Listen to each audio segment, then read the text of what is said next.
I hereby call to order this meeting of the Stow-Munroe Falls City School District Board of Education on Monday, August 4th, 2025 at 6 p.m. Roll call, please. East Jenkins. Here. Melody. Here. Sheehan. Here. Sue Donick. Here. Wind. Here. Join us for the Pledge of Allegiance. I pledge allegiance to the flag of the United States of America and to the republic for which it stands, one nation, under God, indivisible, with liberty and justice for all.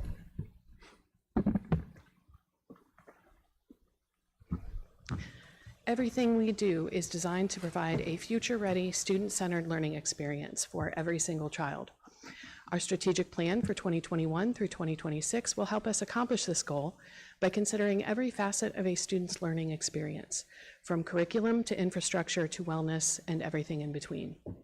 As members of the Board of Education, we serve as trustees. Therefore, this is a business meeting being conducted in public, not a public meeting. We are grateful to serve an engaged community and therefore encourage and respect input from citizens. We expect that everyone present will behave in a manner consistent with the behavior we expect of our students. We reserve the right to have those who do not comply removed from our meeting. Our first agenda item is comments from the audience. At this time, we welcome any comments and concerns citizens wish to bring before the Board of Education. All comments must be directed to the entire board and be no longer than 3 minutes. We will listen to and consider your remarks, but there will be no conversation aside from clarifying questions. If you are seeking a direct response or further information, we ask that you submit your request in writing. Please begin your remarks with your first and last name. Mr. President, I do have a point of order. Two things, and this is just for the record, that I believe as a board we need to recognize and abide by ORC 3313.602. That's ORC 3313.602, as stated for USC 4. Secondly, as far as the agenda, I want to make a motion that we move section,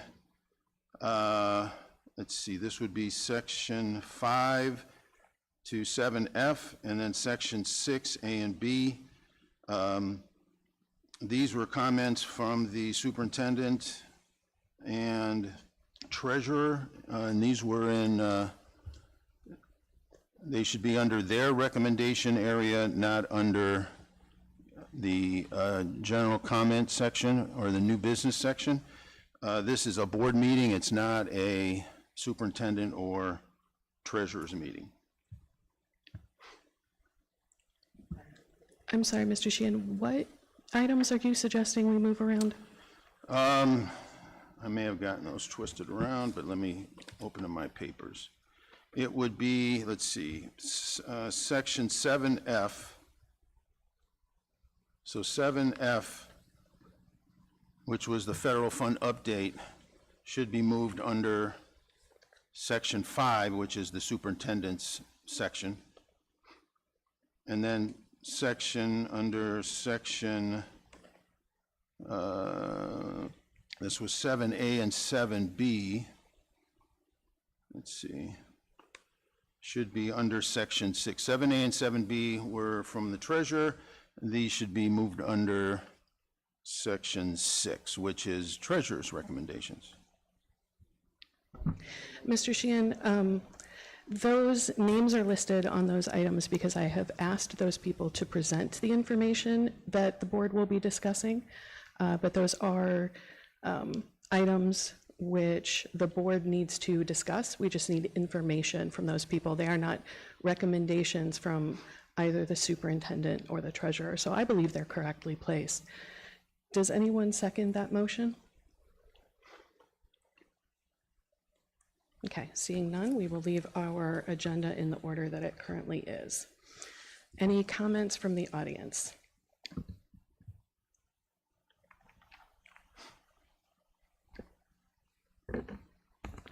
My name is Marty Simpkins, and I'm here about, I read in there, you're going to talk about the cell phone reimbursement maybe in one of the things, and my issue on that is that guys have been discussing getting rid of cell phones for the children, and right now we're paying 34 people $30 a month. That doesn't sound like a lot until you add it all up, and that works out to $12,000 a year.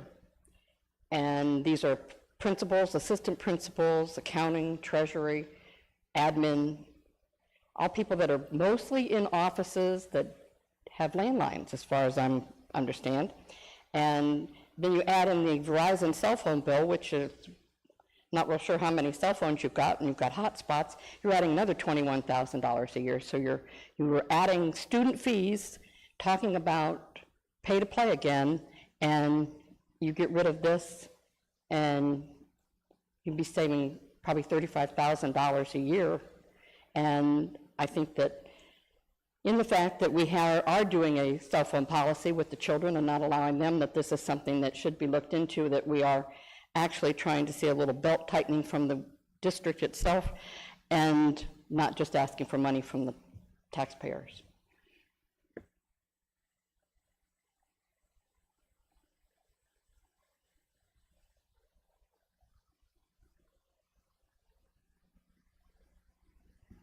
Okay, I'm not seeing any further public comment. Moving on, number 5, superintendent's recommendations. Good evening, everyone. I would like to recommend the following personnel recommendations. Do I have a motion? So moved. Second. Any discussion?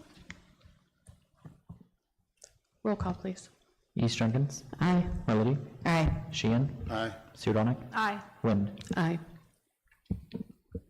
Next, I would like to recommend approval for an administrative contract. Do I have a motion?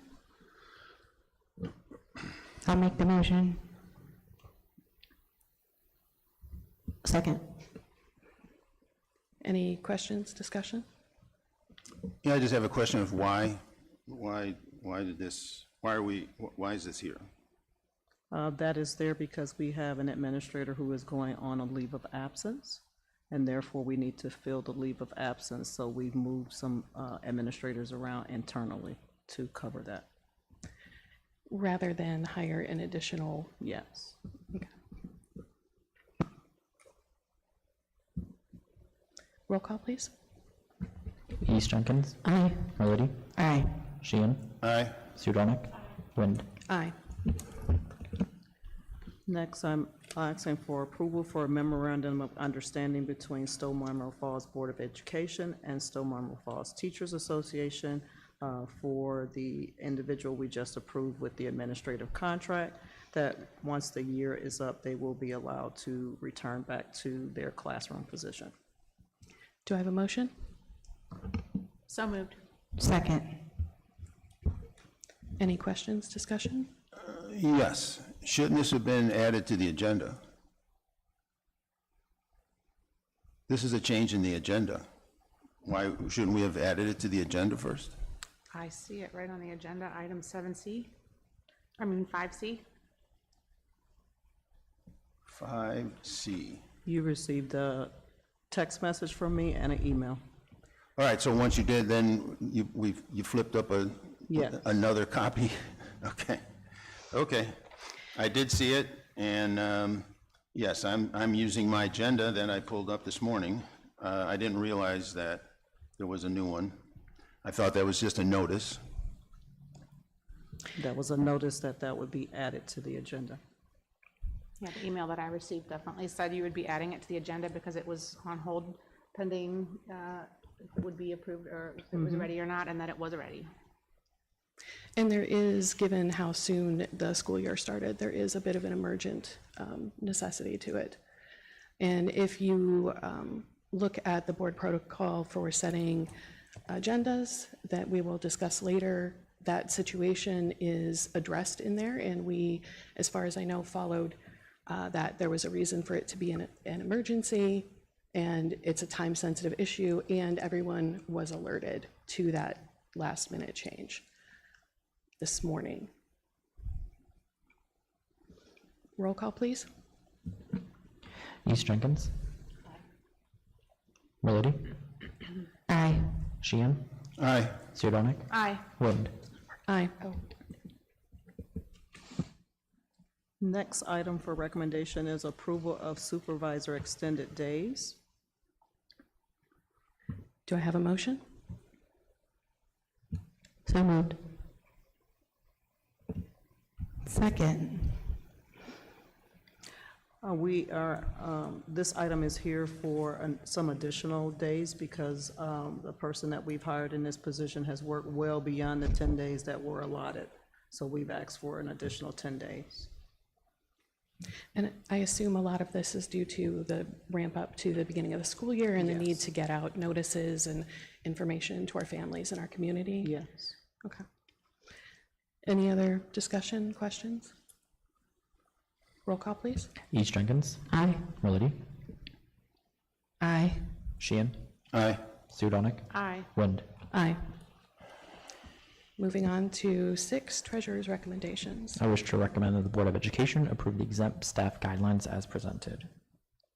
Do I have a motion? So moved. Second.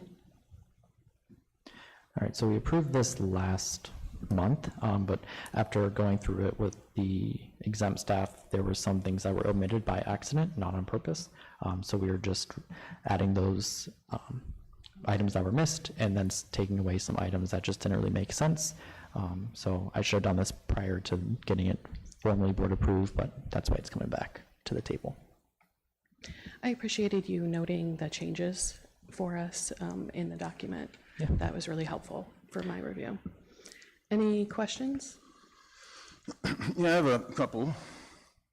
When we got this earlier in the week, now you're talking about the administrative support guidelines, 2025 to 2028? Correct. Okay. So when we got this agenda earlier in the week, there was this attachment, but then there was this executive content attachment. And basically, all I could tell is the difference was that there were not the salary numbers at the end. Was that the only difference?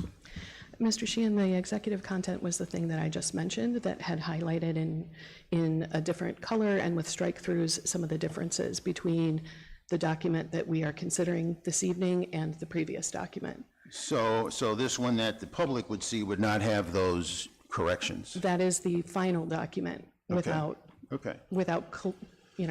clouding it up with corrections. I do have some questions on that. The cell phone thing came up here. So is that, the cell phone stipend, is that part of the teacher contract? No. Okay. Why are we doing this? This is something that has always been given to administrators and exempt staff. They're kind of like the administrators where if we need them at any given moment, they're not expected to, but if they're able to answer or respond back, that's what's the purpose for that. We use our personal devices for a lot of work purposes, like calling for if I'm not at my desk to use my landline, but I'm out driving and I need to get in touch with my staff or the administrators, we use our personal cell phones, which is cheaper than using a district-issued device.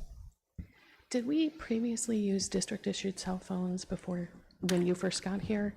Yes, I know it was an option for people, but we've kind of taken that option away because it's roughly like $40 to $45 per month for a Verizon cell phone versus a reimbursement of $30 a month. Okay, so that's a decrease in cost for us then. Yep. And I would assume a lot of our building administrators aren't sitting in their offices. I mean, I would hope that they are, dealing with things around their buildings and they're not necessarily going to be available on their landline a lot of the time. Yep. Most of the time, for how much I'm constantly in and out of my office helping other staff with anything, I always have my phone, and that's usually the best way to get a hold of me. And I know whenever I've tried to track a principal down, they're always out and about doing the things that need done in their buildings. But yeah, Mr. Sheen, this has been something that we've done for a while. Yeah, do you know how long have we been doing this? I would have to go back and look at that. I don't have an exact number for you. All right, yeah, I'd like to know that. Okay, on page 3, tuition reimbursement.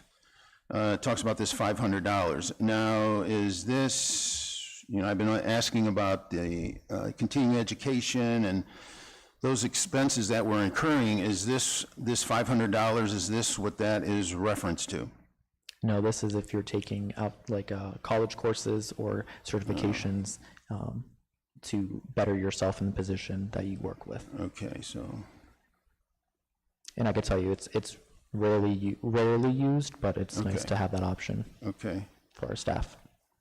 And if a staff were to request that, it would have to be directly connected to, tied to their job responsibilities? Yes. okay, and my last question on page 10, there mentions here administrative support staff evaluation, so I see that process.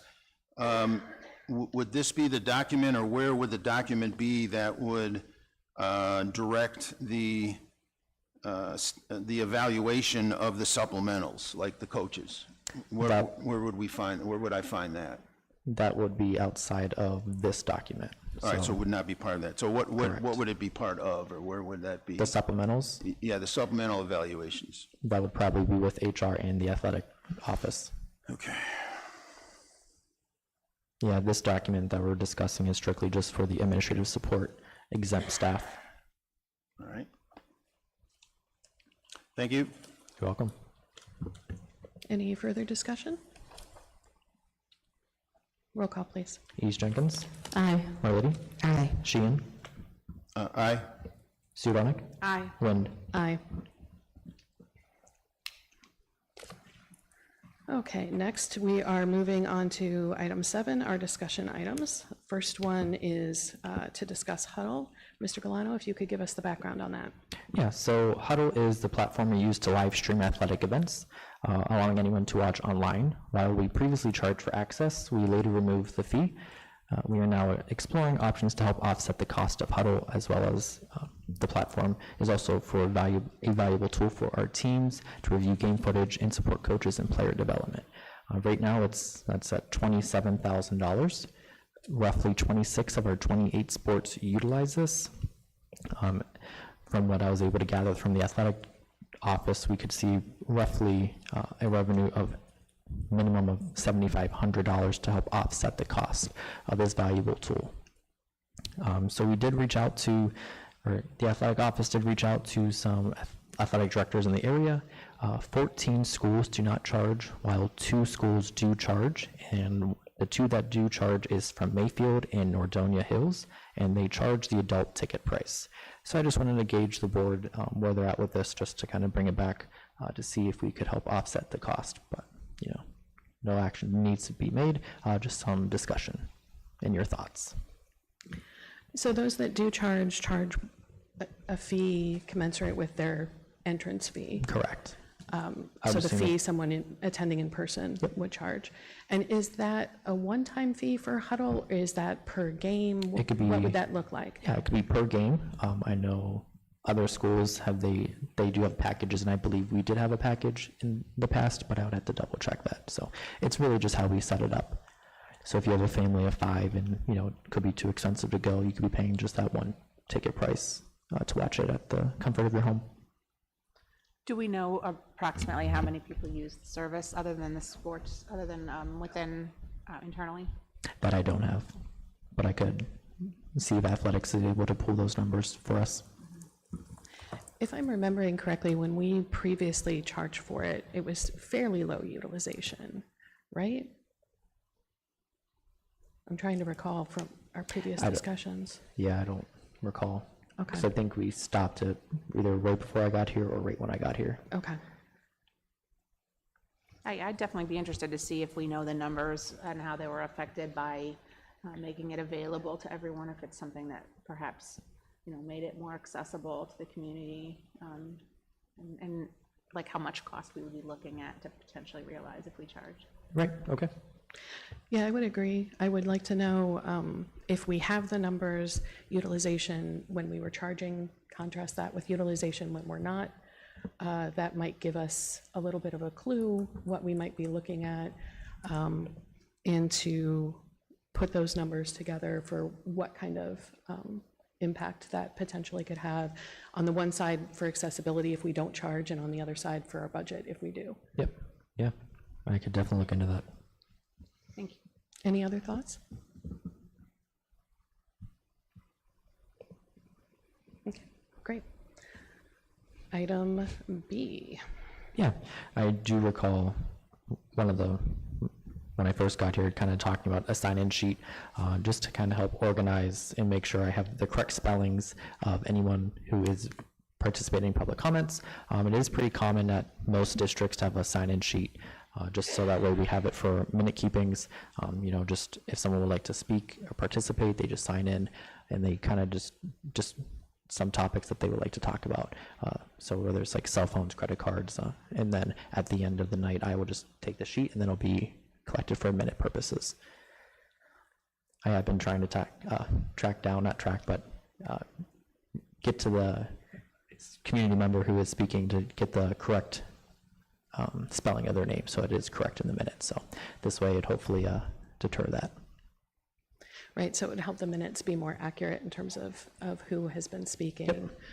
Yep. I know when we talked about this previously, we sort of threw around the idea of, do we have people sign up at the beginning of the meeting? Do we have people sign up at the podium as they give their comment?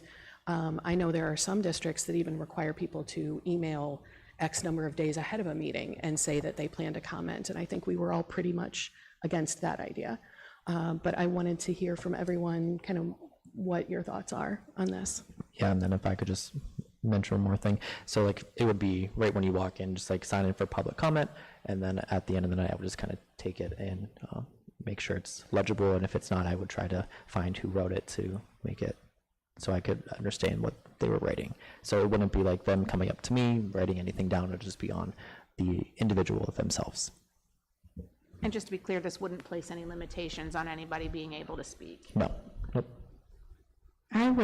Could we put contact information optional? Because I feel like often people come here with questions that we might want to follow up with them. They're coming to ask, like we had the lady with the open enrollment last time, and I think that, if people don't want to put their contact information, that's fine, but I think some people would like an answer to their question and they'd like us to get back to them.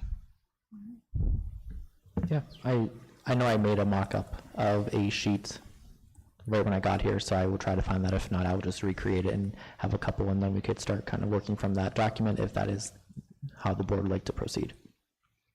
I think it makes a lot of sense to make the name necessary, right? Because we're attempting to keep accurate minutes, and then have optional contact information if you would like to be contacted later. I think that's a good idea. I would think that maybe just keep it by the door until the comment period is over. So if someone comes in, while we're having comments, they can still add their name to the list. But as things, you might be hesitant to go up, but then they might feel the need to go make a comment, so if at any point of that time, you have the chance to go make a comment.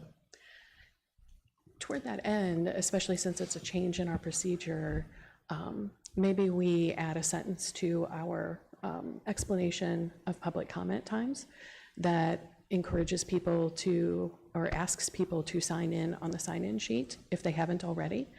And to let them know that the contact information is optional, those kinds of things, to make sure that that is known, and you don't have to have signed up on the sheet already. You could speak and then put your name on the list, but to let folks know that we're not trying to limit those comments. We're trying to accurately reflect them in the minutes. Yeah, I would agree too on most of the comments here, and the fact that optional would be key here. It takes a lot of nerve sometimes to get up here and talk. People are nervous. They may be expressing something they don't want other people outside of the meeting or who are watching on video want to know who they are. And frankly, they could fill out their name and address, and you don't know if that's their real name and address anyways. So to have it, make it known that it's optional, maybe for that person who wants to make sure that you have the information so that you can get back to them, but the rest of the people, you know, if they don't want to fill out, I mean, frankly, they don't have to say their name. There's nothing that says they have to say their name when they get up there. And again, somebody could lie about their name and address, but yeah, I would be, if you want to have it up there, great, but that it's very clearly stated it is optional.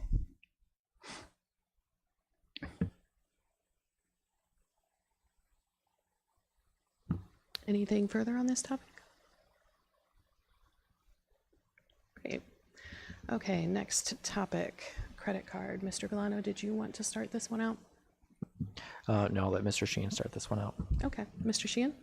Yeah, this is pretty short as far as what I'm looking for. We do put the checkbook on the monthly board agenda that the public can see. I would like to add the district credit card statement also for the same reasons to the board agenda, so that folks have access to that, and that folks have access to the credit card, or folks have access to the checkbook. You know, again, our citizens, they're the sovereign ones. You know, they're the rulers here, and it's their money, so they should be able to see where it's going. Mr. Sheehan, what would posting the credit card statements add? What information are you seeking in wanting those posted? Just where that money's going. Just like the checkbook. Where is our money going? How does that give you more information than, say, our cash position report that explains which funds we're Well, spending our money cash, out of? it's one line item. This is giving you specifics as far as where the money and how it's being spent. And this also ties into the monthly financial reports too, so that's what I kind of prepared a presentation on, was item D. Okay. But if, Mr. Sheen, once you're done, once we move on to item D, I could start my presentation. No, you can share that. And I do want to say that it has been abundantly clear this summer that providing transaction details doesn't really provide the level of explanation that our community or even our board members need to really understand our district finances, which has led to completely unfounded accusations of wrongdoing or exceeding allowable budgets. And that's where item D comes in for me. I want us to discuss what actually would be helpful for us to understand the budget. A transaction level of detail does not provide understanding. So Mr. Galano, if you could transition us into item D with your information, please. Let me just add to that. That's exactly why I want this. It should be clear and easy to understand by the public. This is their money. It's my money. It's everybody's money who lives in Stow and Munroe Falls. So you should not be the one deciding what we should see and what we shouldn't see. So that's my point on this. Right, Mr. Sheehan, we need information that we all can understand and that is useful. Yes, Absolutely. It is. Yes, this is very hard to understand. Very hard to understand. It shouldn't be that hard to understand. It's our money. It's almost like we're a magician and we're just playing. Yes, and the more information we can give the public about how their money is being spent, the less accusations that would be made. And if it was clear, I look at a PO, I don't know who it's from, where it's from, who requested it. I see a receipt, I don't know where it's going, it shouldn't be that hard.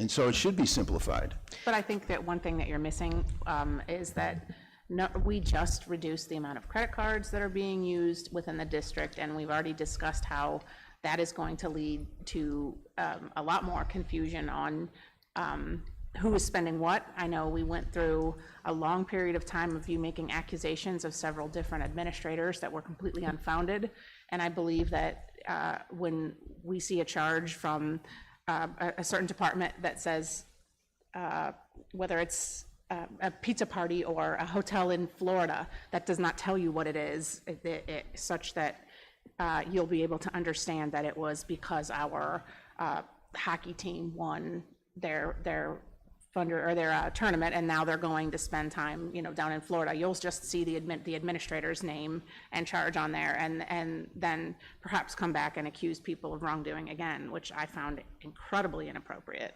Well, again, that's what I'm saying. That should be crystal clear. Now, again, we can vote on this. You can vote against it. I'm the marginalized board member on here, so you can vote against it. I'm just bringing up, this is what the public's asking. They want to know how their money's being spent. And I think Why that's should it be so reasonable. hard for us to have that hockey team, $4,000, went to Florida, Coach Smith, oh, okay, this makes sense, paid from their fundraising. Why is that so hard? Well, that's not going to show on a credit card statement, and I think that's the point of That does item not D, show that in we're going to transaction. be Yeah. addressing as to what we could provide that will show a full picture for people. That's not going to lead to continued questions that can't be answered by looking at. Well, that's an specific assumption because we don't know that's happening, and we're talking about transparency, and this would just be more transparency. But again, this is just something I'm bringing up. We could take it to a vote. You can vote no. It's something that I think the people would be thankful for. I think the goal here is for all of us to discuss what are the reports that would be helpful to us in truly understanding how our money is being spent, rather than going through thousands of specific transactions without all of that detail. So I'm going to turn it over to Mr. Galano to educate us a little bit before we continue this discussion. Okay. All right, so monthly financial reports prepared by the treasurers can vary from district to district. While all districts are required to provide financial information to their board, the format is going to be different. Different types of documentation. These variations are often based on local practices, internal procedures, and reporting expectations of the board. So I did do some research on several schools, depending on what software they have, who they may help with forecasting. Everyone has a different format of what's in their financial reports. So I just want to put that out there that some districts may be very similar, but some are very different.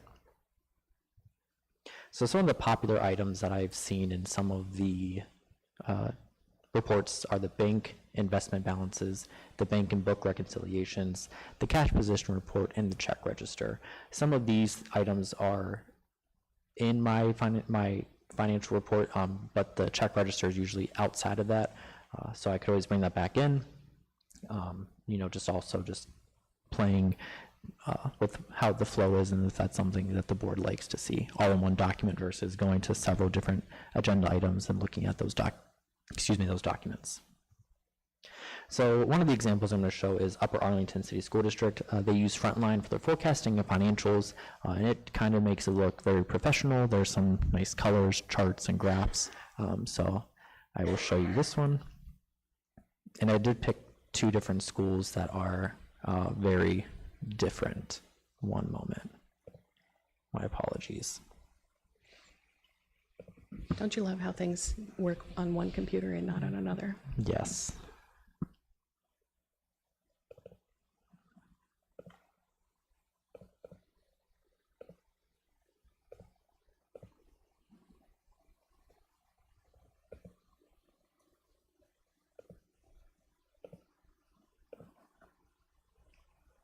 And then I will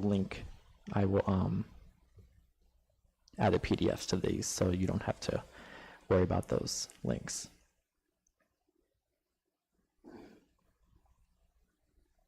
Okay, so this is Upper Arlington's. Like I said, they use Frontline, and I could just tell they use Frontline just based off of the formatting of their reports and what's all included in this report. So at the top, you have the year-to-date compared to previous years, so total revenue, total expenditures, and this is a monthly comparison in the cash balance of that month. This is May financials, the trend, revenue and expenditure trending. Then you have some charts that pull the actual cash position report balances. some collections compared to the prior year, and then actual revenue received through May compared to the prior years. So a lot of it's comparing the current month to the last month like I do currently, but this just goes into much more detail. And the software that they use is about, I believe, like $4,000 to $6,000 more than what currently I'm using. And then there's some alternatives that I could look at using as well. So it's a nice breakdown of In these everything. examples, sorry, sorry to interrupt, but in these examples, I like that it favorable compared to last year or unfavorable compared to the forecast, where we're getting some meaning along with those raw numbers. I really like that in terms of the context and the understanding. Yeah, and then you get to the cash position report, which this will look different than our cash position report because they are on redesign. We are on Power School's ERP, so some things just kind of look a little differently.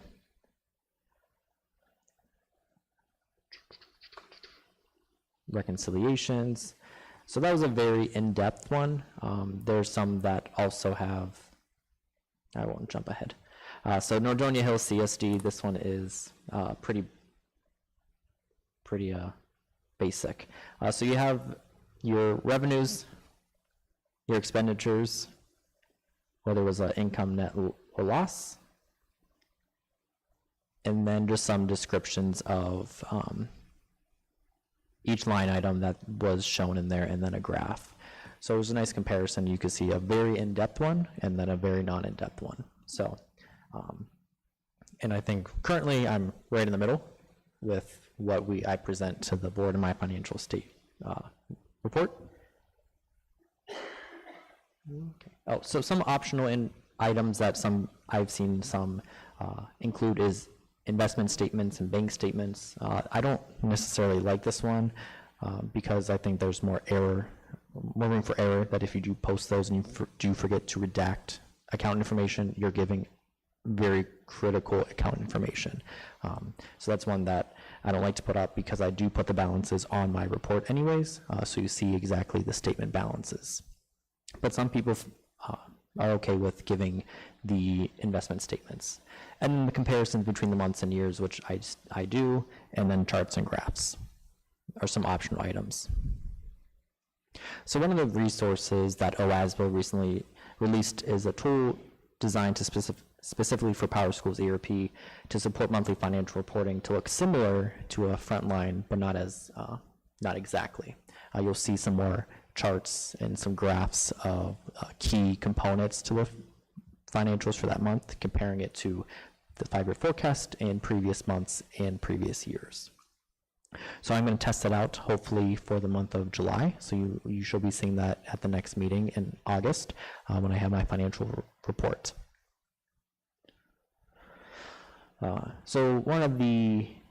Since the credit cards have been a hot topic, I did reach out to 10 school districts, and out of those 10, no one required a formal credit card statement approval. So all credit card transactions are already itemized and accounted for within the month on the check register. So once we reconcile the credit card, you will see a corresponding check on the check register, which would have more information of the PO, what it was for, and the account it was paid out of. So as we were talking about a little bit ago, you're never going to see that on the credit card statement because that would just be merely too much work to process and take away from the other duties of my employees in the department. So the check register would give you all the information that someone would need to acquire the information. And I'll take any questions. I do have a question right away. So what I believed to be true and what I think you're telling me now is that there's not something that appears on the credit card that's not accounted for in the documents that we're already providing to the public. Correct, unless there was fraud charges. So yes. So hypothetically speaking, if I saw a pizza party on the credit card, it's also going to be on the check register, which isn't made publicly. It's just a matter of we would be able to know then what Mr. Sheehan is asking for, which PO it was attached to, and which the additional information that would make it clear. Yes. So if someone was to compare a credit card statement and the check register, it's not stuff the information on the credit card is not something that's in addition to all the money, all the charges that Correct, we've already yes. accounted for. So, okay. Yes. I don't want to, I would like to make sure that the community has available all the information that they need and want for transparency's sake. I think that they should be entitled to seeing how every dollar is being spent. And I think that's fine. I just don't necessarily know that looking at a credit card statement tells you the full picture. It sometimes can create a mountain out of a molehill, and I think that. I agree, yeah. When you look at the credit card statement, like anybody's credit card statement, you see where the transaction was done, the date, and then you're just like, oh, I had to question, like, oh, what did I spend that day? So like, it's not going to give a clear picture as if you're looking at your own personal one, but the check register will say the vendor, who it was, what it was for. It's not going to say who, but and also the account that it was paid out of. So you have more of a understanding of why someone used a credit card versus just looking at the credit card statement. So there's nothing that's being held back from the community? Nope. Okay. Mr. Sheehan, what do you think about that? I'm going to go with what I originally said, because I took this just with what I do with my 3 or 4 credit cards that I have. A statement comes in, I check each one. If something doesn't make sense, I can now investigate that and find out what that charge was. That's all I'm asking here.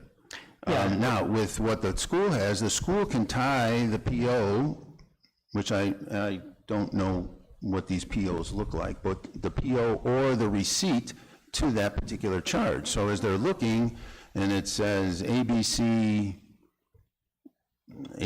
Pizza. All right, well, then you have a receipt that shows ABC Pizza on this day for this class.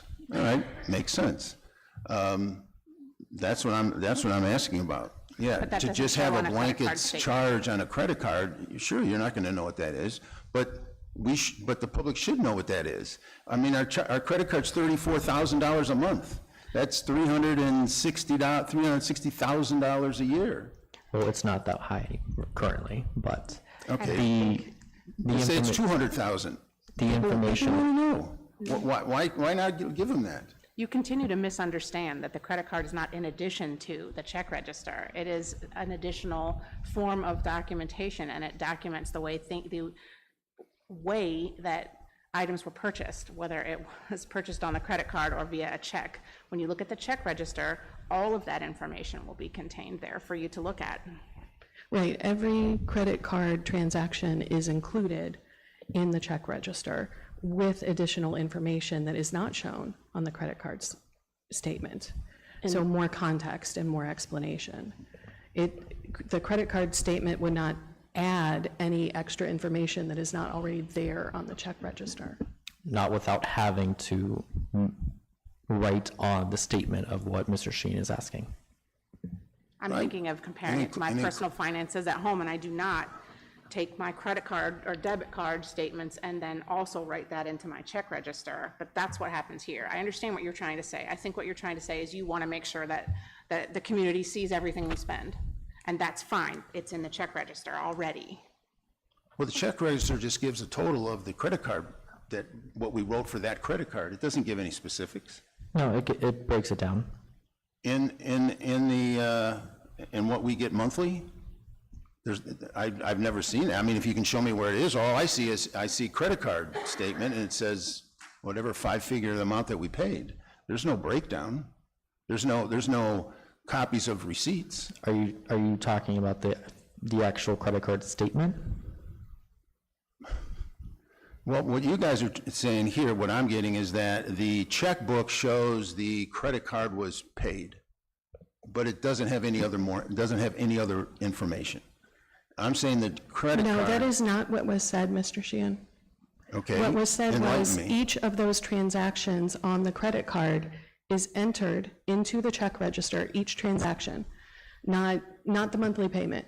Each of those transactions that are included as a credit card purchase are included in our check register. So our check register is telling the community our check and credit transactions, specific transactions already. correct, Do you see Mr. up there on Valero? the report how it says, Correct. all credit card transactions are already itemized and accounted for within the monthly check register? Are you disputing that? Well, you'll just have to show, because that doesn't make any sense. Why would it show I'm writing a check for $30,000 and then you're telling me all this is going to be itemized somewhere else on that check register? Yeah, so it's very different for how we do our personal finances, as, you know, most of those transactions will have a corresponding PO. So when we put in those transactions, it's PO number, the amount, PO number, the amount. So 100 transactions can make up the dollar amount. So each transaction gets itemized in the accounting software, because most of the time those are coming out of many different accounts. So that's how we account for the account that it's getting charged out of, the budget it's tied to. So it's reducing all of that, and it's putting it on one check. And I've heard some obvious misunderstanding from the community as well when I hear someone make a statement, something like, well, we've seen this legal fee on the check register and now we have another legal fee over here on the credit card. And that's just completely misrepresenting and misunderstanding what the check register actually is. Well, then it's our job to make it crystal clear. I'm It trying to shouldn't right be, it shouldn't be that confusing. Well, I'm trying to right now, Mr. Sheehan, and I think that maybe if we just started calling it something besides check register, that maybe it would stop people from not understanding. But every Right, it is- itemized, And why can't we include the receipts? It is more of a transaction register than a check register. And duplicating that information, I would agree, would, and we've seen it has, led to a lot of misunderstanding. I think it's important that not only are we transparent, but that we are giving information that is, that people understand what they're getting. And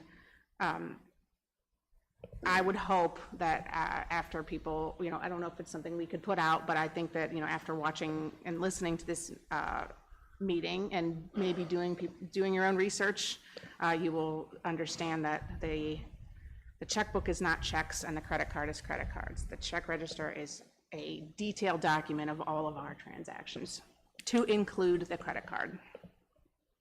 Well, until I asked several times, it took me a long time to get copies of the receipts. Those aren't anywhere that you just mentioned. And that's what I'm referring to. Why can't we, there's a charge here, we paid this much, here's the receipt that backs it up.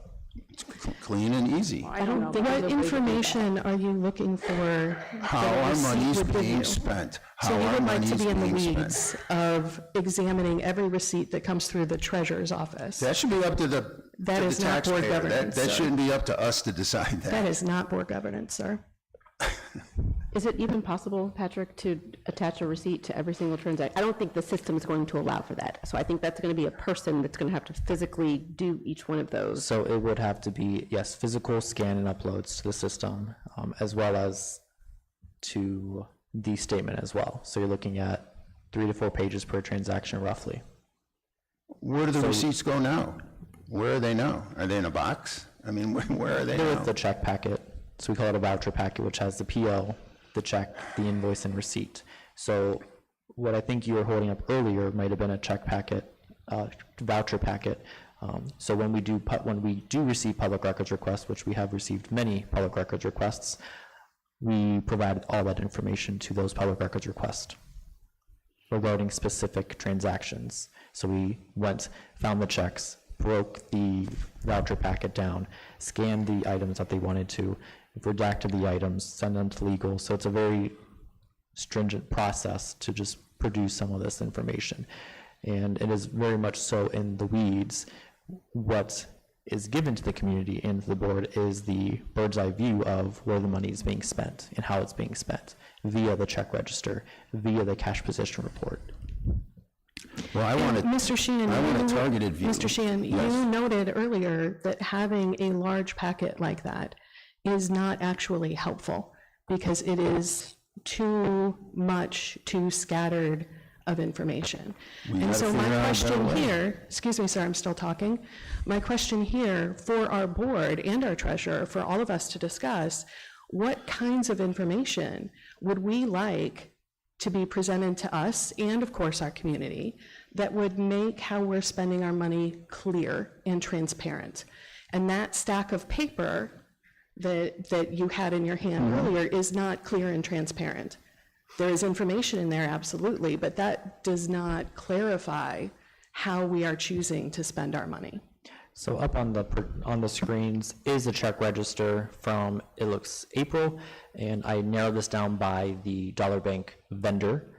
So over here, you have the cash account, the check number, the date, the vendor number, the vendor, and the account it's being paid out of, and what that is for, and as well as the charge.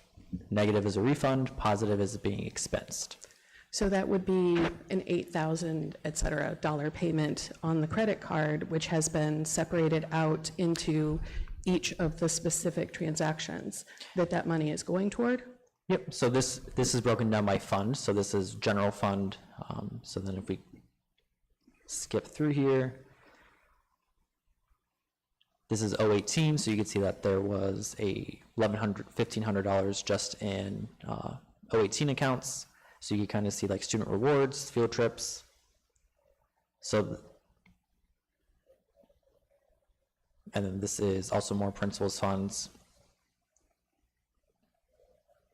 So it is tied out but per transaction, you know, and then once the check prints out, all those transactions are on it, giving the total amount that we spent on the credit card to reconcile it. So does this help clarify anything, Mr. Sheehan? So, all right, so your contention is every time the credit card is used by whomever, it's going to show up in the check register? Yes. Yep. All right. It's not a contention, sir, it's a fact. And my apologies, I would have asked for Mr. Galano to explain it much sooner. I didn't realize that you didn't understand the check register or how to read it.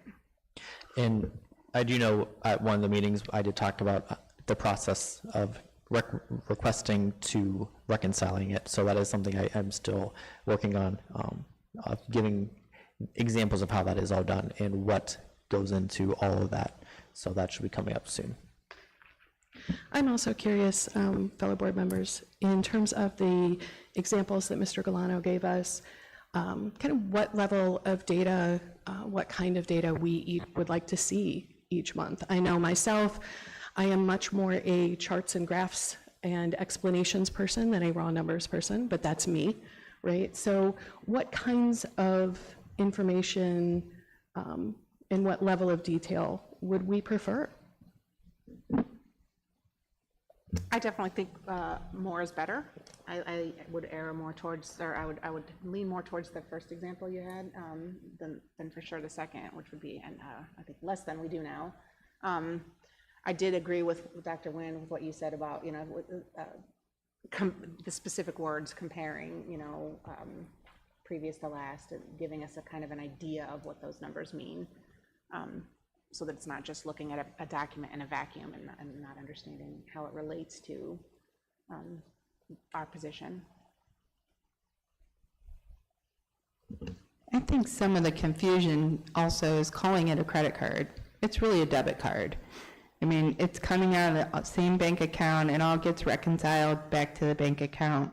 So it's not like having a credit card for your household. It's just like reading your debit card, whether you wrote a check or whether you used the debit card, it all goes on the same report.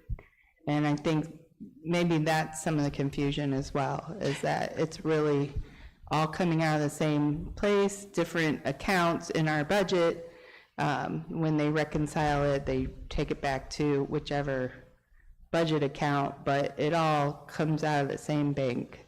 So that's why it's all on the same report. Yeah, and I don't want to necessarily call it a debit card because, you know, when you use your debit card, it's pulling from your bank of your cash, where the credit card, it's not. You know, once we make that payment, it will then pull from our account, so we're not liable for those charges until we actually make the payment, whereas a debit card, it pulls from our account, and it's much harder to get back. But yeah, so the credit card really is just a means of payment. You know, when we go to these vendors, they're getting their money a lot faster than it would take us to them send us an invoice, write a check, and then get it to them. So it's just a means of payment. I think what Tina's saying is that it's not money that we don't have. Correct. We're not Yes. spending money that we don't have. We're spending money in a way to get it quickly, and then we're paying it when the bill comes in. Yep.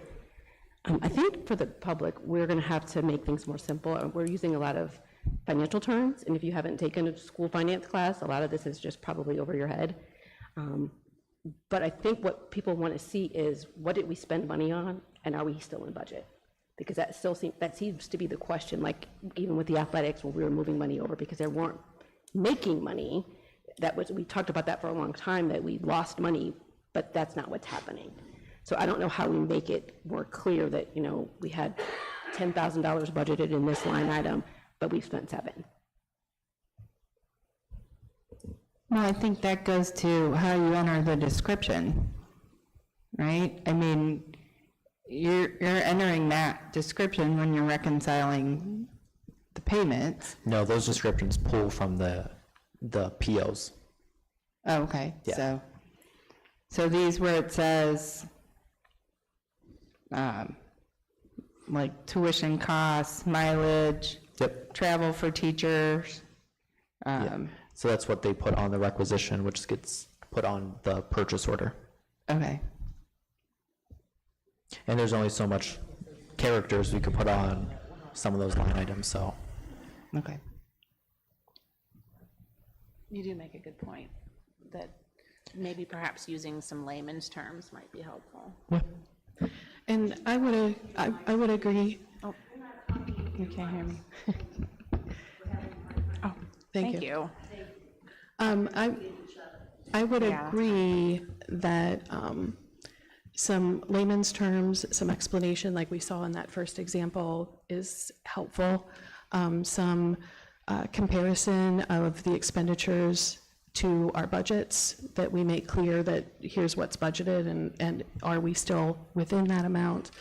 I also agree with the idea of, Ms. Sudol mentioned of, if anyone in the community listening to this discussion has been, or otherwise has been looking into the finances and how we're spending our money, if there are specific questions or specific suggestions for how we can make this as clear and transparent as possible, our BOE@smfcsd.org email is open. Feel free to contact us and let us know your thoughts.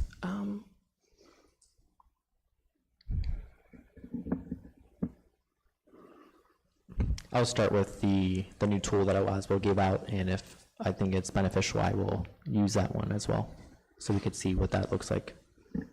Yeah, I would like to see, the next month, couple months, us kind of experimenting a little bit maybe, and checking back in together as a board at some point in the future, maybe 2 or 3 months down the line, to see if we're adjusting kind of in the ways that we all need to make these expenditures and make the finances clear. And to answer the question that was asked earlier, I would like to see the POs and the actual receipts of purchases. Mr. Sheehan, you've been invited multiple times to sit down with the treasurer and review any records you please. I don't know if you're grasping how much information that would, not information, the amount of packets. I mean, Machine, sometimes their check packet or check run is this high. So that's a lot of work, extra work for something that is very much in the weeds, which is not the job of the board. You hire a superintendent and a treasurer to be in the weeds. If you would like to come to my office, I could pull those packets so you could see it. I think what you're saying, that's not something that would be reasonable within the amount of time that you would have available to spend making those packets, like, that's not. Oh, no, I mean, the amount of checks we process each week, it's a lot. Okay. So, and that's the amount of extra work, you're looking at probably 8-10 hours of overtime a week So there would be a cost associated with it, okay. And really, like I said, you're getting the information you need at a bird's eye view, you know, unless you really want to get in the dirt and start digging around, by all means you can, but you could always make an appointment and I could have you look at the filing cabinets of check voucher packets if you would like. It's just not an easy, here you go, and here it is. There's a lot of work that we put into it. Any further thoughts on our monthly reports? Anything else you wanted to add? Nope. Okay, thank you very much. Thank you. Appreciate that. Our next item is our board protocol.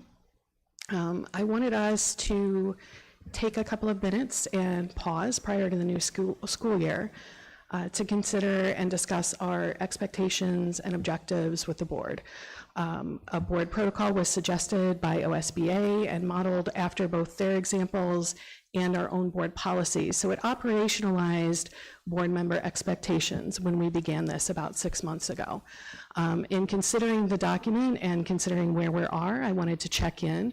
I do have a few initial concerns which I wanted to bring up, and then I'll open the floor for other suggestions as well. I really wanted to, like I said, take that pause and remind all of us board members, because we are none of us perfect, of certain provisions in this document, which I think it has been difficult for one or several members to adhere to or maybe to remember. The first one that I have had concerns with is our, we believe that in order to act in the best interest of students, we must respect the law, board policy, and the confidentiality of privileged information. Where a board member may disagree with policy, they will seek to engage in discussion and follow procedures for considering policy change rather than acting contrary to that policy. We have had times where a board member has been in disagreement with a policy and has behaved contrary to that. So I wanted to remind everybody of that provision in our protocol and ask if anyone had any suggestions for changing that or adjusting that, or are we good with leaving it as it is? I have an unrelated question. What happened in letter D on the agenda? Letter D was our monthly financial reports that we just talked about. No, we were talking about C, the credit card. We moved on to D when we moved on to Mr. Galano's presentation. I stated that. So we are currently on E, the board protocol. Wait a minute. That is very misleading, especially when you know I have questions for D. No, Before we moved on to this item, I asked if there were more questions or concerns about our monthly financial reports, sir. Did you have more? Yes, I did. Okay, well, you did not speak up when I asked, and we are currently on item E, our board protocol. No, yeah, you were on C because you did not go to D. I am the presiding officer of this meeting. I stated which item we were on, and I stated when we were moving on from that item. We are currently on item E, the board protocol, and I was asking for feedback regarding the sentence in our protocol that states, where a board member may disagree with policy, they will seek to engage in discussion and follow procedures for considering policy change, rather than acting contrary to that policy. Does anyone have any changes to that item to suggest?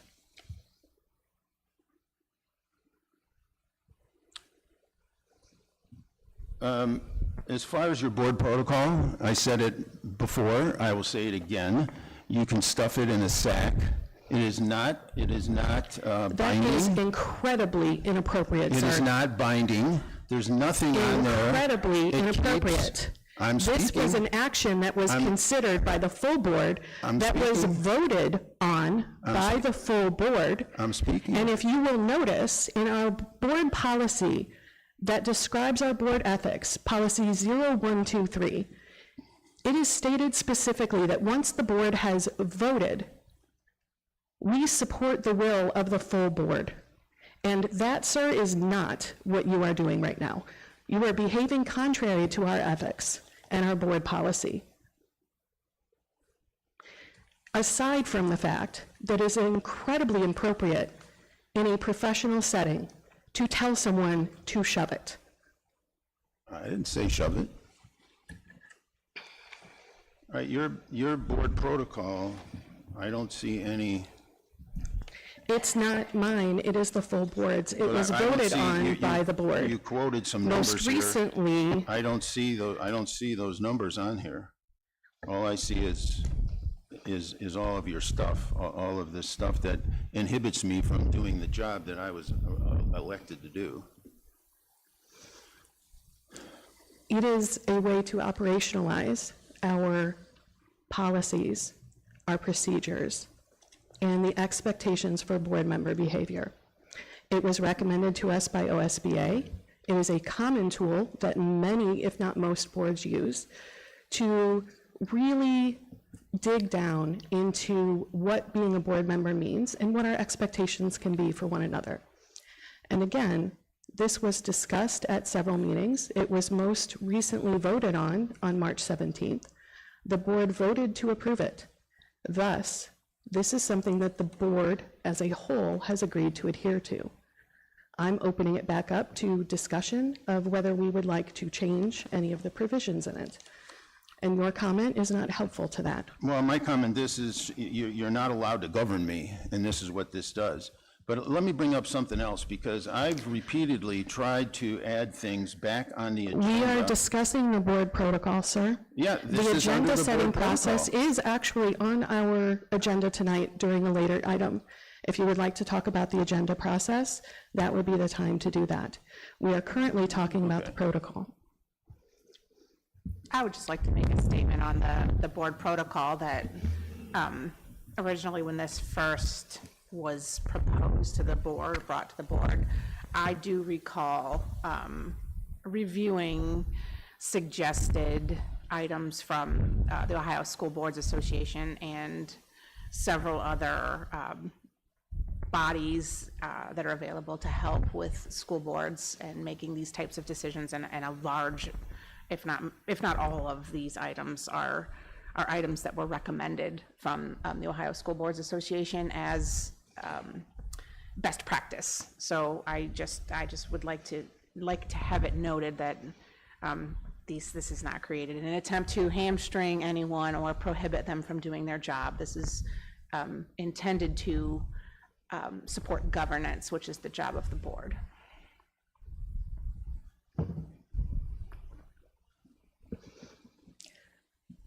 So I'm not hearing any suggestions for that paragraph. We're good with keeping it? The next item, under we believe that a board is most effective when its members commit to attend and prepare for meetings. The last portion of that paragraph, when proposing agenda items, board members will be prepared to address questions of existing policy and practice, including discussing suggestions of any changes in policy or process with relevant district leadership and questions of relevance to the board's governance role. These preparations will ensure that the senior leadership team may come to the table prepared for productive, efficient, and beneficial deliberation. This one has been difficult at times when last-minute items come up from a board member. It has been obviously difficult at times when board members don't have the homework in hand to share with other board members to make sure that we can all come to the table prepared. So I wanted to just kind of remind everyone that in order for our discussions to be productive, we need to share our sources with one another. You'll notice I've sent out some emails occasionally with additional reading and those kinds of things so that we can come to the table prepared. So I wanted to remind the other board members that you are more than welcome to create a similar email and share with your fellow board members some links, resources, in order to allow everyone to prepare equally for a meeting. Is there anything in there that anyone would suggest a change to? we discussed most of these, if not all, in March. Yeah. So it's only been a couple months, so I don't see anything that I would have any changes at this time. Okay.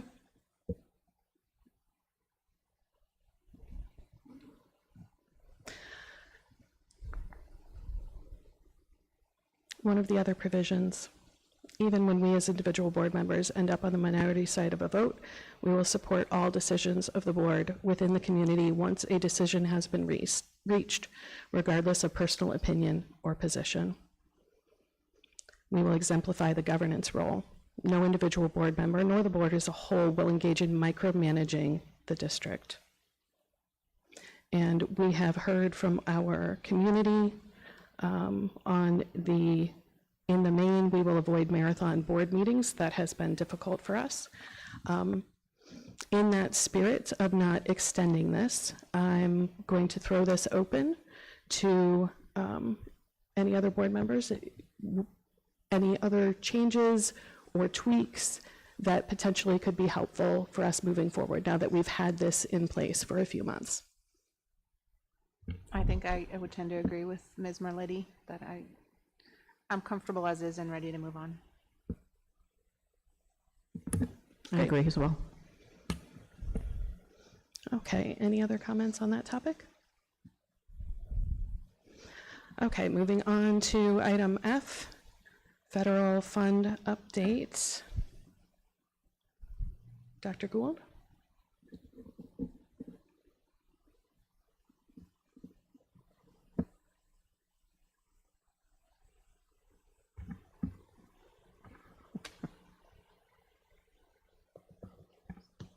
It's only a couple of slides.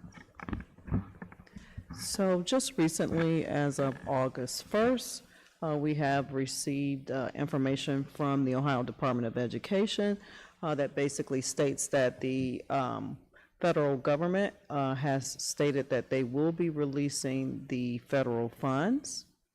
However, there is no date when that is going to happen. So what I have shared with you here goes back to the July 21st information that was shared on federal funding. You now have a copy of all of what we call the comprehensive continuous improvement letters there, and so the recent one is the last one.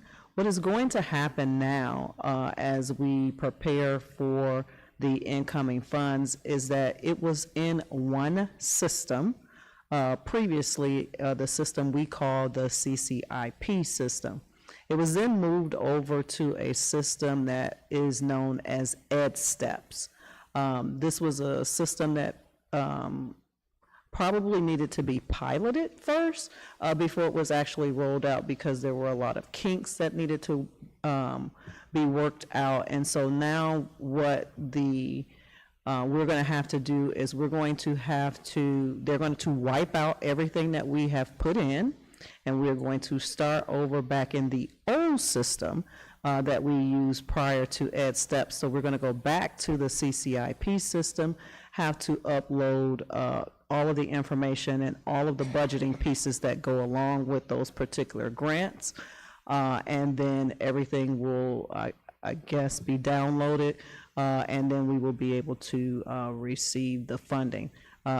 As I shared in the July 21st meeting, that deadline that was sent out previously in one of the CCIP letters was September 30th, which does not coincide with school districts beginning the school year or anything of that nature. And as I've stated, that the money that they have said is going to be released has no deadline date to it. So we still have not received any those funds that we normally would receive for the school year. So I only have one slide. So the money will come along, but we have to put some labor into uploading and doing all of that and wait for an indeterminate amount of time until we have access to our funds. Correct. So we are going to have to redo everything that we've already done that we had set in place for the end of June, that was ready to go before all of the money was wiped out. And so now we're going to have to take all of that information and put it back into the old system. Do you have an estimate for sort of how many person hours that would entail? It's probably about 4 of us that really work on this. So you're talking about the different funding sources. So like I said, Title I, you're talking about the curriculum, myself, Ms. Pro is working on that. Title II, we're talking about the curriculum team. So it's about 4 or 5 of us that constantly work on this, and the only 2 people who can approve it are myself and the treasurer. So a lot of hours. Yes. On work that's already been done. What sorts of things are on hold until we get our hands on that information? Are there programs that were scheduled to start with beginning of school year that may not, for example? So as I shared in the July 21st meeting, normally we have tutors that are slated for our schools. And what the district has done is that they have, during COVID, supplied tutors for all of the schools, regardless if they are targeted schools or not. So due to the funding not coming in, we have placed tutors. We had tutors that were hired through general fund and not using federal dollars. So what we've done is shifted those people to the necessary targeted buildings where they need to go. And places where we had placed them across the district where we did not need them, we have placed those positions on hold until we are actually receiving our funds. There are also people who are paid out of this fund that is now shifted over to general fund to pay for them fully, and then we will have to go back and then download and reimburse the district once the funding comes in. So this is why when I made the statement of things being put on hold, we want to be very careful because we cannot shift $2 million over to the general fund for all of these different federal funding. So we're looking very closely at this. Even in our Title III budget, where we used items for students who may need interpretations or some type of tutoring, those things have to be kind of put on hold, and we're looking at different avenues that we can do to make sure that we have interpretive services, of course, so that we can speak with our families and our children, but not necessarily all of some of the, I will say, human capital that comes along with it, but making sure that we actually have a service provided for them. So it's going to be a balance with making sure that students' needs are met with the, with managing when the funds come and if they come completely. Right. So that's why I said we've had to really shift some things around. Where we were providing it across all of the district, now we just have to provide it exactly where we need it.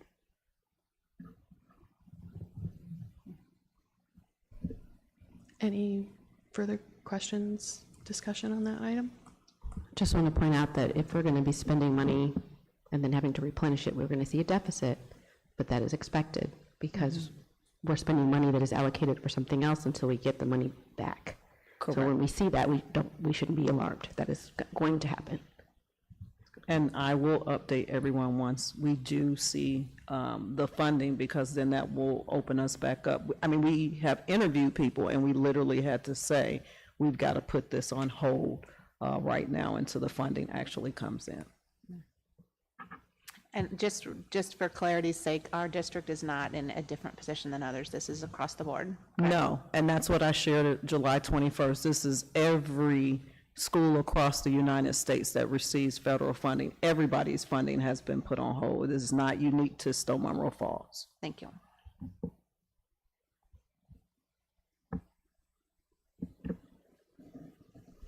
Anything further before we move on? Okay, item G, the board agenda setting. I added this agenda item for a couple of reasons. One, to check in and discuss amongst ourselves how well we feel this process has been working.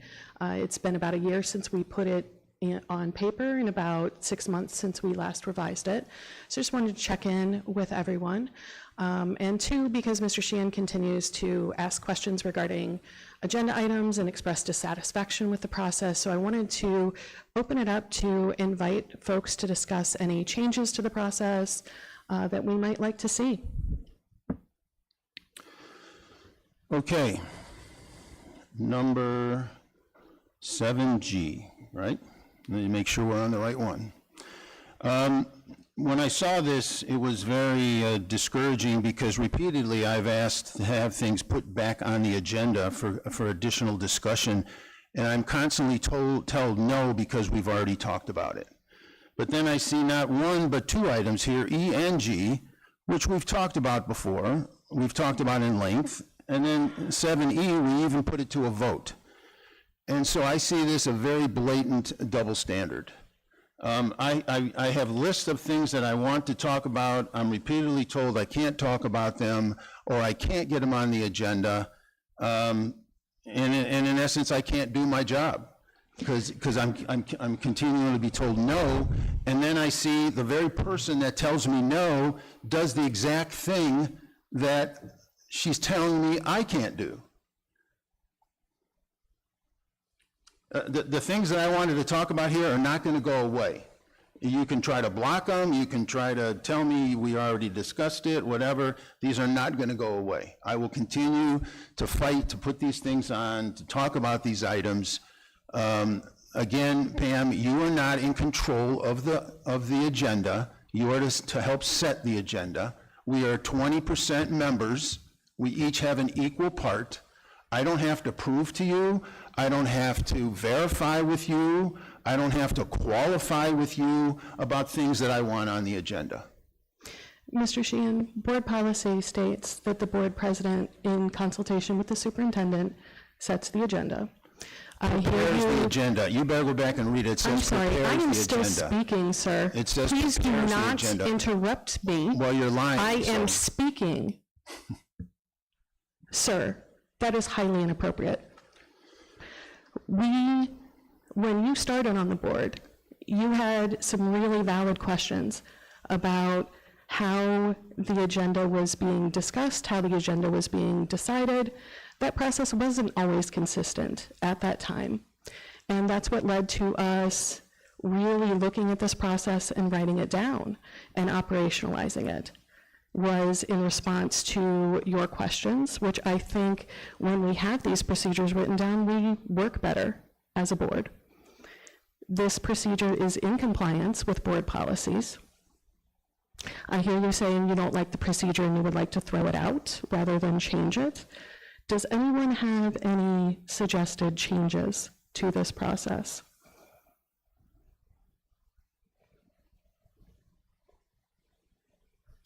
Finally, I would like to remind you, Mr. Sheehan, that there are several items each and every meeting which are yours, which you have asked to be included. Your characterization of being shut down is absolutely incorrect. There are times where, in order to keep board meetings moving and keep them focused, some things might be put on one agenda or another.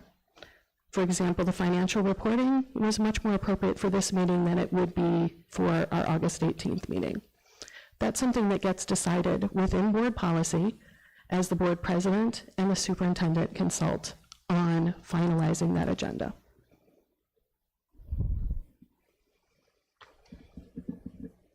I just want to state for the record, I looked up the policy, it's board policy 0169.1, and it says it shall be the responsibility of the superintendent in cooperation with the board president to prepare an agenda of items of business to come before the Board of Education at every regular meeting. So that's not. Okay, prepare, not dictate, prepare. Somebody has to prepare it.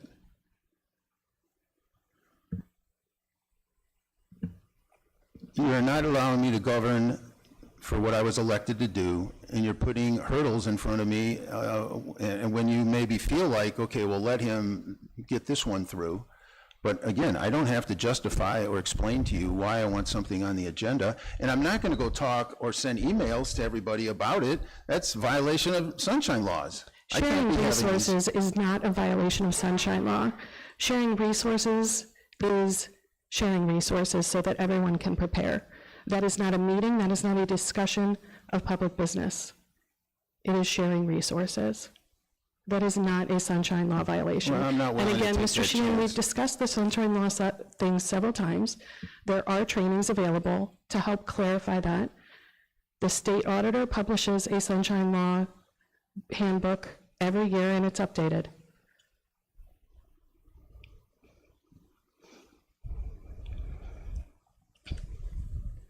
Okay, let's move on then to item H, the board handbook. We have a very rough draft of some of the items that can be included. Our goal with the handbook is to have a single document that will help us to orient new board members to the district, to board policies, kind of highlighting some key policies, highlighting key facts about the district, making sure that new board members have information about administrators and buildings, and whatever it is that we think that as a new board member, it would be really helpful to know in a single resource. So there are some of those things included, but I did want to reach out as I work on drafting this to everyone to ask if there are other specific items that would have been helpful for you in your orientation that aren't included in the draft as of now. I do have a question. Have you worked on this solely by yourself? No. So have you engaged or been in contact with our attorneys? On this item, no, not at this point. This is a very rough draft. All right, so there's no cost to this right as of right now?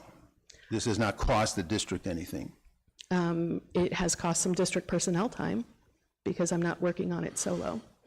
Okay, because there's no ORC code that backs this up. I mean, this is strictly your opinion. This is board best practice. Almost every board in the state has a board handbook. It is, again, Ohio School Board Association recommendation for best practices for good governance among boards. And I'm not sure what your opposition would be to informing new board members of important policies and facts about the district, but.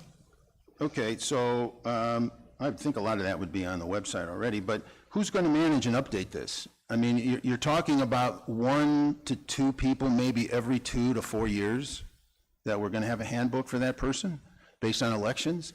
Who's going to update this? You think in 2 years that all these names on here of teachers and contact people are going to be the same? Who's going to be responsible for updating this? That's a good question. We have not identified who would be responsible for keeping the document yet. And then there is things that are your opinion in here. And so what you're telling a new board member, they come in, they just got elected, they probably ran on a platform that had to do with what they see they want to do, and then you're telling them how to think, feel, and do their job. Sir, this is sharing facts about the district and key policies that the board has adopted. What is thinking and feeling in that? It's That very is fact. undemocratic. Code of ethics, That is board policy. That is written into board policy. That is not opinion. That is our current policy that we would want to share with a new member to the board. philosophy of the board? How do you know that you're telling that person that they're supposed to follow this philosophy? They just got elected? I think that's a stretch.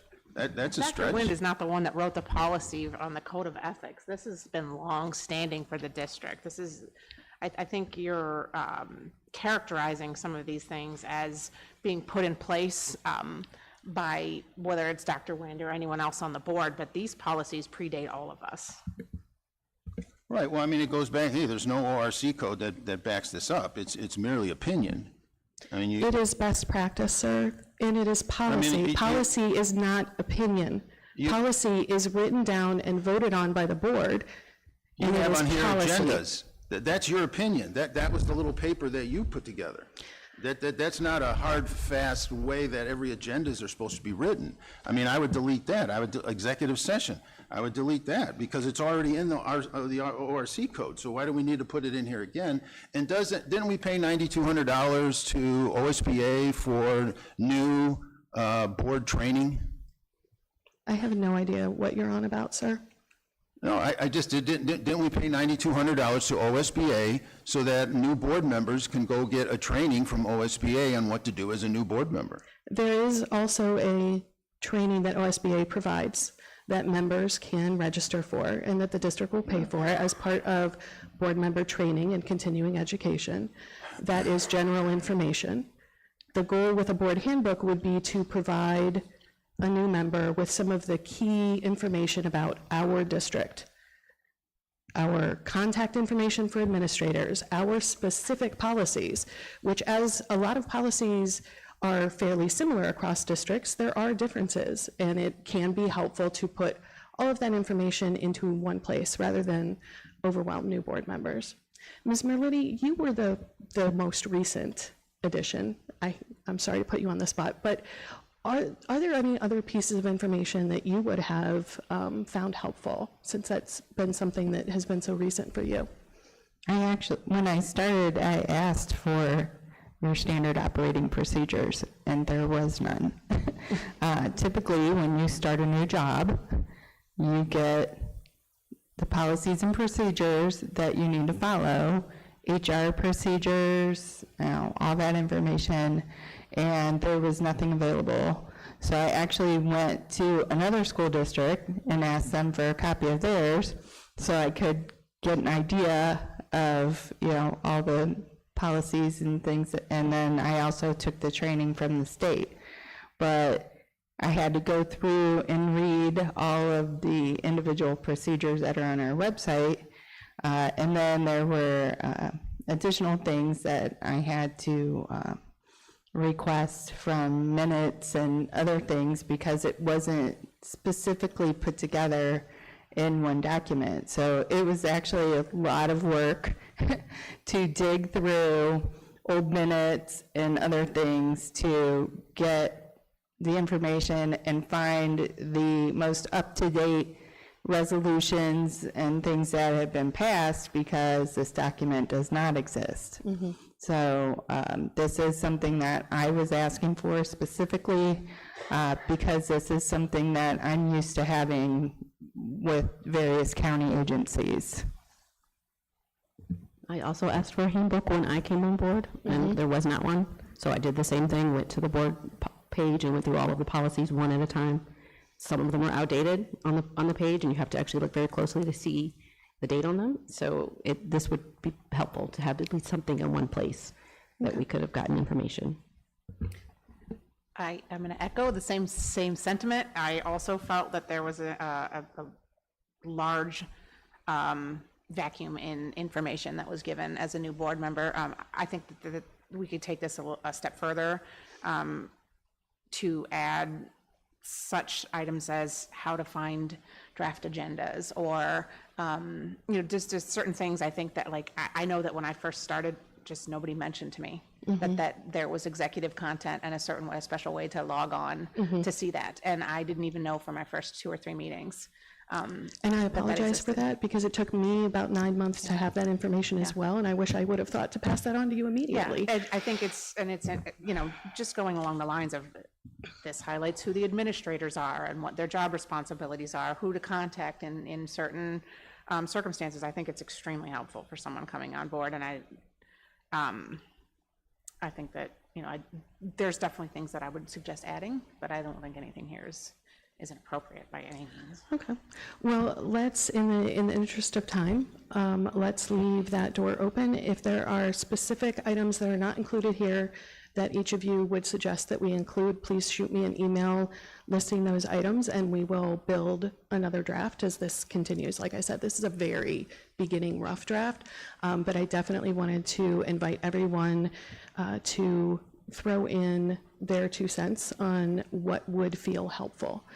So please send me those details in an email, and we will take up another draft at another time when we're ready. Thank you. I appreciate the hard work. put into this. It's a lot. Thank you. Any other comments on that item? Okay, moving on. Item 8, executive session.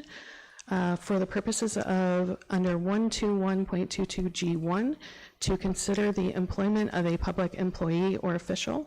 Do I have a motion? So moved. Second. Discussion? Roll call, please. East Jenkins. Aye. Liddy. Aye. Sheehan. Aye. Sudonic. Aye. Wind. Aye.